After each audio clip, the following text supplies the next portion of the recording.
நண்பர்கள் அனைவருக்கும் வணக்கம். இன்னைக்கு நம்ம இந்த வீடியோல ரேஷன் அட்டைதாரர்களுக்கு பொங்கல் பரிசு தொடர்பாக சூப்பரான தகவல் வெளியாகியுள்ளது. ஸோ அதை பத்தி தான் இப்ப நம்ம பார்க்க போறோம். வருடந்தோறும் பொங்கல் பண்டிகையையொட்டி தமிழக அரசால் பொங்கல் பரிசு வழங்கப்படுவது வழக்கம். அந்த வகையில் வரும் பொங்கலுக்கு பரிசு வழங்கும் பணியை அரசு இப்பொழுதே தொடங்கிவிட்டது. இன்னும் ஓரிரு நாட்களில் ரேஷன் கடைகள் மூலமாக இலவச வேட்டி சேலைகள் விநியோகம் தொடங்கப்படும் என்று தெரிவிக்கப்பட்டுள்ளது.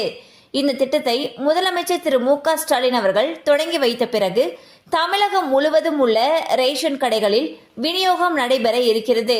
மேலும் பச்சரிசி, வெல்லம், கரும்பு மற்றும் ரொக்க பணம் வழங்குவது தொடர்பான அறிவிப்பும் விரைவில் வெளியாகலாம் என்று எதிர்பார்க்கப்படுகிறது. ஸோ பார்த்தீங்கன்னா வரக்கூடிய பொங்கல் பண்டிகையை முன்னிட்டு ரேஷன் அட்டைதாரர்கள் அனைவருக்குமே இலவச வேஷ்டி சேலை விநியோகம் விரைவில் தொடங்கப்படும் என்று தகவல்கள் தெரிவிக்கின்றன. அது மட்டும் இல்லாமல் இப்போ 2026 எலெக்ஷன் வரக்கூடிய காரணத்தினால இந்த வேட்டி சேலைகளோட சேர்த்து பொங்கல் பரிசு தொகுப்போட சேர்த்து ரொக்க பணமும் வழங்குவாங்க அப்படின்ற எதிர்பார்ப்பு மக்களிடையே நிலவி வருகிறது.